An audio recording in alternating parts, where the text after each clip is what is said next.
Chapter 66 Habitual Criminals A Defiled Earth. Deuteronomy chapter 21, verses 18 to 23.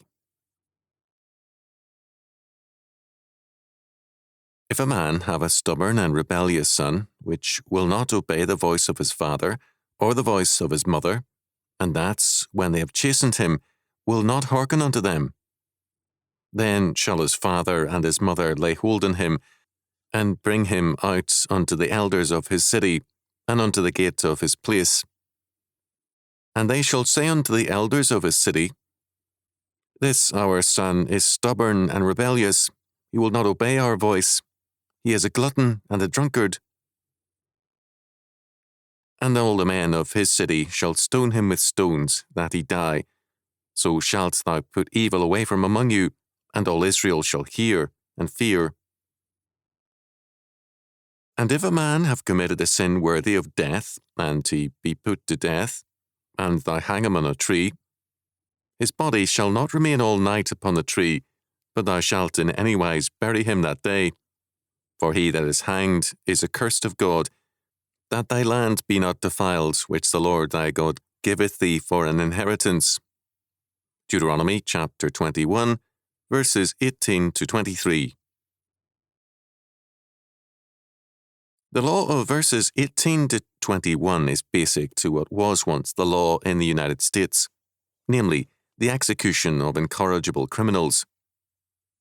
After the third or fourth offence, depending on the state, the criminal was declared to be an habitual offender and was executed. By this means, a criminal class was severely limited. This was still the law in many states throughout the 1960s. Abandonment of this law led to a great proliferation of crime by habitual criminals and a large criminal class. Crime is a form of warfare against a society. The law-abiding citizenry becomes a target of assault by the criminal elements.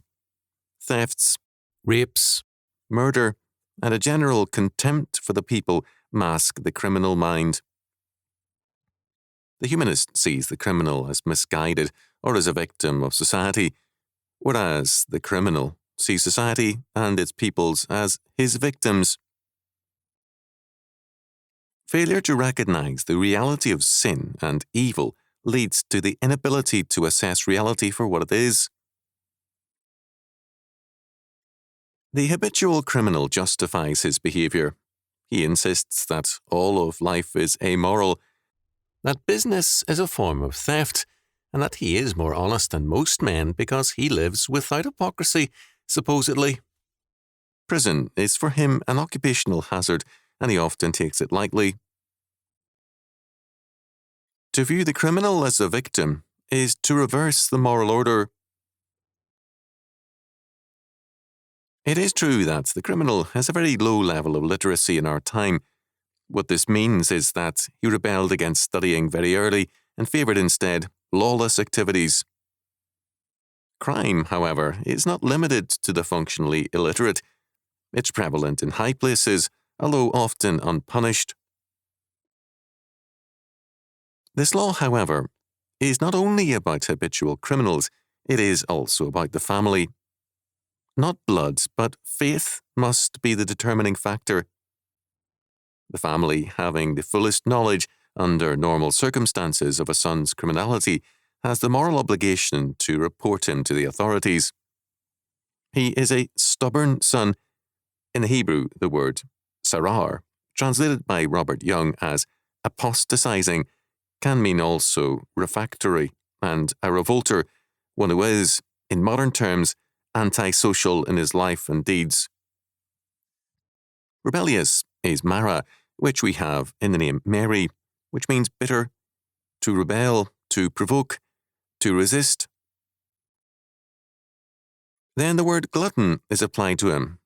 This is the Hebrew zalal, morally loose, worthless, riotous, or vile. The English Revised Version rendered it as riotous liver.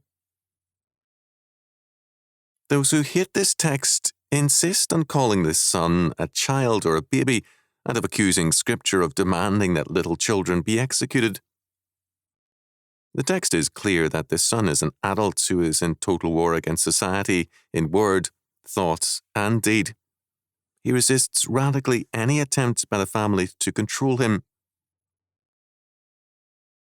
The parents have the duty to take the lead in the son's arrest and prosecution.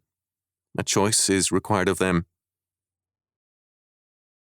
The son may be living elsewhere, but their status as parents requires them to choose God's justice against the family's solidarity.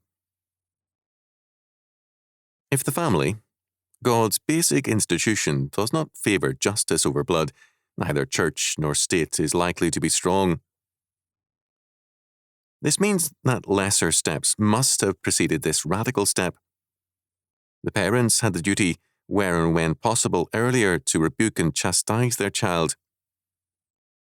In some instances, it could mean requiring the son to leave the family's home if the rebelliousness continued. The law simply summarizes all this. In following these steps, the parents make it clear that their loyalty is to God's future, not to a wayward family member.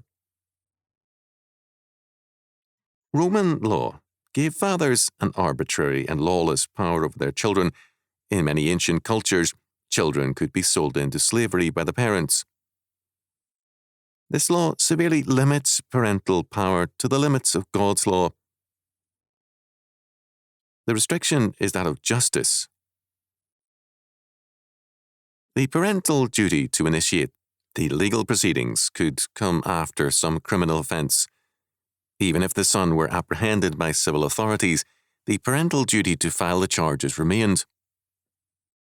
This established the religious dimension of the family and its importance to the justice system. At present, the family has no such place. The state, by insisting on the girl's right to an abortion without parental knowledge, places the family outside the legal system and irrelevant to it at key points. Modern scholars seem willfully to misunderstand this law. David F. Payne, for example, writes, "In a peasant economy, few households could possibly afford such a son, hence the very severe penalty, which was no doubt meant as a warning, not as an inflexible or frequently applied ruling. No society can afford habitual criminals in its midst. In fact, perhaps the more complex the society, the greater the potential destruction." In verse 21, we read that all the men of the community had to participate in the execution. They thereby affirmed the primacy of justice over the family.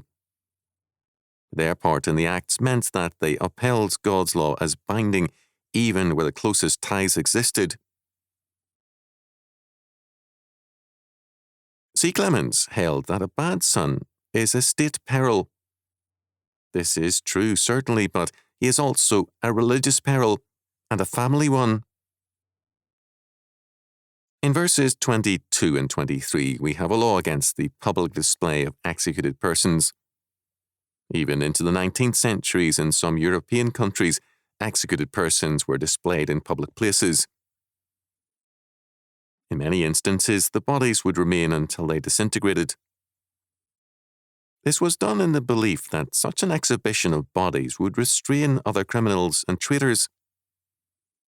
This is strictly forbidden in God's law.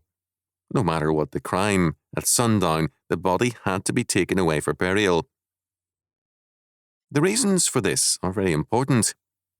First, as Forno rendered the clause in verse 23, "For he that is hung is a reproach to the image of God."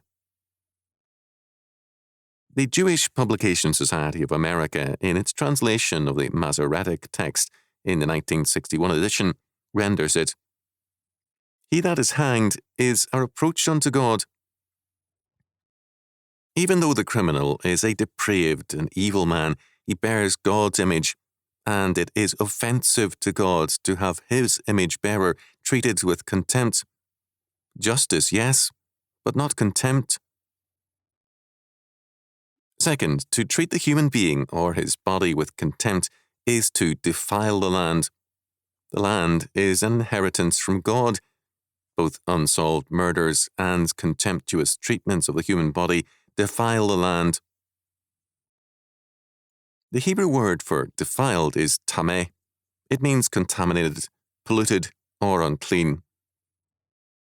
Deuteronomy chapter 28 verses 15 to 68 tells us of the curses God brings on a defiled and unrepentant land. God, as the landlord, evicts those who defile his earth